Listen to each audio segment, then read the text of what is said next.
Hello வணக்கம் நேயர்களே, எப்படி இருக்கிறீங்கள்? வழமை போலதான் நான் உங்கள் மேலோனா ஒவ்வொரு பிரபல்யங்களையும் பற்றி போட்டுக்கொண்டு வரேன். இந்தியா வீடியோவில் ஆரை பற்றி பார்க்க போகிறோம் என்றால் ஒரு ஒரு பாடகி உங்களுக்கு அநேகமாக தெரிந்திருந்தால் நல்லா தெரிந்த ஒரு பாடகியை பற்றி தான் நான் போட போகிறேன். ஆர் சொல்லுங்க பாபம், அனுராதா ஸ்ரீராம். வாங்க அவன் வீடியோவை எப்படி சாதித்தவா, என்னென்ன பாடல்கள் பாடியிருக்கிறா என்றதை பற்றி அவன் வாழ்க்கையின் சின்ன சுவாரஸ்யம் மாதிரி தான் அன்றைக்கு பார்க்க போகிறோம். இந்த அனுராதா ஸ்ரீராம் இவ எப்போ பிறக்கிறதுலேருந்து வரலாம். இப்போ பார்த்தீங்கன்னா 1970 ஆண்டு ஜூலை மாதம் 9ஆம் தேதி தான் இவ பிறந்தவா. இது தமிழகத்தை சேர்ந்த கர்நாடக இசை இல்லை பாடுறதா தான் இந்த அனுராதா ஸ்ரீராம். வளமையாக ஒவ்வொருத்தருக்கும் ஒவ்வொரு பேர் வைக்கணும். ஒரு ஒரு பிரபஞ்சங்களுக்கு மக்களால் வழங்கப்படுற ஒரு பேர் இருக்கு. அதே மாதிரி இவாக சின்ன சின்ன செல்ல பேர்களும் இருக்குது. அதாவது செல்லக்கிளி என்னும் அழைக்கிறார்கள், கொஞ்சம் கோயில் என்றும் அழைக்கிறார்கள். நேர்கள்ட்ட விருப்பத்தால் ஒவ்வொரு பேரில் அவை அழைச்சி வர்றவா தான் இந்த அனுராதா ஸ்ரீராம்.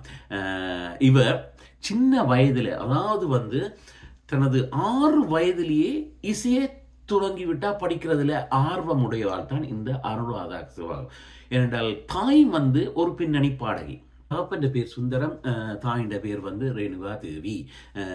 சின்ன வயதில், அதாவது குழந்தை நட்சத்திரமாகவே காளி திரைப்படத்தில் தான் குழந்தை நட்சத்திரமாக அறிமுகமாகி, அதாவது இவன் ஆரம்ப வாழ்க்கை ஒரு நடிப்பால் தான் இன்றைக்கு பாடகியாக பிரபல்யம் அடைந்திருக்கிறார். பாருங்க, ஒரு சின்ன வயதிலேயே காளி படம், அந்த தமிழ் திரைப்படம், அதுல மூலமா தான் இவ அறிமுகம் ஆடினவா.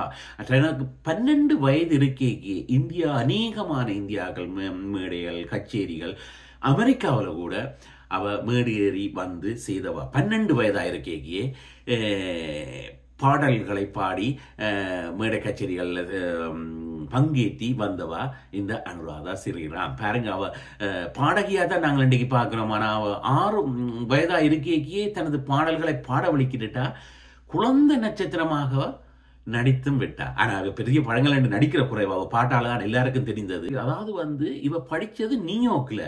ஆர்ட்ட பேராசிரியர் ஹெல்லி மேயரிடம் தான் இவ ஒபேரா இசையை கற்றுத்தேன்கொள்றார் நியூயார்க்கில். அதோட இல்லை, வேற சென்னையில் ராணி மேரி கல்லூரியில் சின்ன வயதில் இருக்கையிலேயே அவ தங்கப்பதக்கம் வாங்கினவா. பாடல்கள் பாடிக்க இருக்கிறா.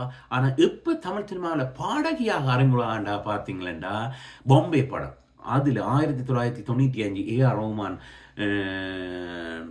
டைரக்ட் பண்ண இசை நிகழ்ச்சி. இதுல அந்த படம், பாம்பே படம், உங்களை அனிமா சில பேருக்கு தெரிஞ்சிருக்கு. அந்த படத்தின் மூலமாகத்தான் இவ அறிமுகமாகிறா பாடகியாக. அதாவது குழந்தை நட்சத்திரமாக காளி படத்திலும் பாடகியாக அறிமுகப்படுறா 1995. அந்த படமும் ஹிட். அதில் வந்த பாட்டுகள் அவ்வளவுமே நல்ல ஹிட்டாக தான் இருந்தும். அந்த டைம்களில் இந்திரா ஆண்ட படம், அச்சமில்லை அச்சமில்லை அச்சம் என்பதில்லை இனி தனித்திருந்த போந்த பாடலை தனித்து நின்று பாடினவா அந்த இந்திரா படத்துல. நிறைய மியூசிக் டைரக்டர்ஸோட ஒர்க் பண்ணியிருக்கிறார். இளையராஜாவோட ஒர்க் பண்ணியிருக்கிறார். தேவாண்ட இசையில பாடியிருக்கிறார். புஷ்பவனம் குப்புசாமியின் கூட எல்லாம் இருந்து பாடியிருக்கிறார். கூட சூப்பர் சிங்கர்ல வந்திருக்கிறார். கூடுதலான டிவி ப்ரோக்ராம்கள்ல பாடி சாதனை படைத்து வந்தவாதான் இந்த அனுராதா ஸ்ரீராம்.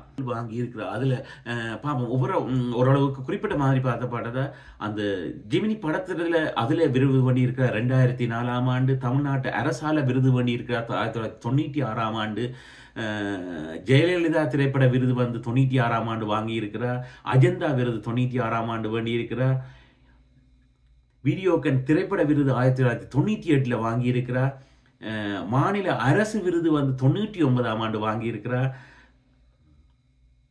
தொழில்நுட்ப சிறப்பு விருது 2002 ஆண்டு வாங்கி இருக்கிறார். சர்வதேச திரைப்பட விருது 2003 ஆண்டு வாங்கி இருக்கிறார். வங்காள மாநில விருது 2004, அரசு கலைமாமணி விருது 2006. இப்படி நிறைய விருதுகளை பெற்றவாதான் இந்த அனுராதா ஸ்ரீராம். பாருங்க, அவன் மக்களால் அழைக்கப்படுறது கொஞ்சம் குயில் என்னும் அழைக்கிறார்கள், செல்லக்கிளி என்னும் அழைக்கிறார்கள். ஏன்னா அவன் கனிவான பாடல். பாருங்கள், ஒரு குறைந்த நட்சத்திரமாக அறிமுகமாகி, ஆனால் அவர்கள் இந்த குடும்பம் முழுக்க இசை குடும்பம் தான். தாயும் ஒரு பின்னணி பாடகி. அதில் வளர்ந்து வந்தவா தான் இந்த அனுராதா ஸ்ரீராம். நேர்களே, ஒவ்வொரு பிரபலங்களையும் பற்றி நான் வீடியோ போட்டுக்கொண்டே இருக்கிறேன். ஒவ்வொன்றையும் தேர்ந்து தடித்து சரியான விஷயத்தை தான் நான் போட்டுக்கொண்டிருக்கிறேன். மறக்காமல் நீங்கள் பாருங்கள், நான் கழிச்சு கொண்டு இருக்கீங்க, கீழே ஒரு சப்ஸ்கிரைப் பண்ணி, இப்போ முந்தி ரெட் கலரில் வர்றது இப்போ பிளாக் கலரில் வரும். இப்போ அதை நீங்கள் ப்ரெஸ் பண்ணால் நான் போடுற ஒவ்வொரு வீடியோவும் உங்களுக்கு வந்து கொண்டிருக்கும். ஏன்னா நான் ஒவ்வொரு பிரபலங்களை பற்றி போடிக்கல நீங்கள் பின்னுக்கு பார்க்கலாம். அவையர்கள படத்தை நீங்கள் பின்னுக்கு பார்க்கக்கூடியமாக இருக்கும். வளமை போலதான் லைக் பண்ணுங்க, ஷேர் பண்ணுங்க, சப்ஸ்கிரைப் பண்ணுங்க. அப்போ தான் நான் போடுற ஒவ்வொரு வீடியோவும் உங்களுக்கு வந்து கொண்டிருக்கும். நன்றி.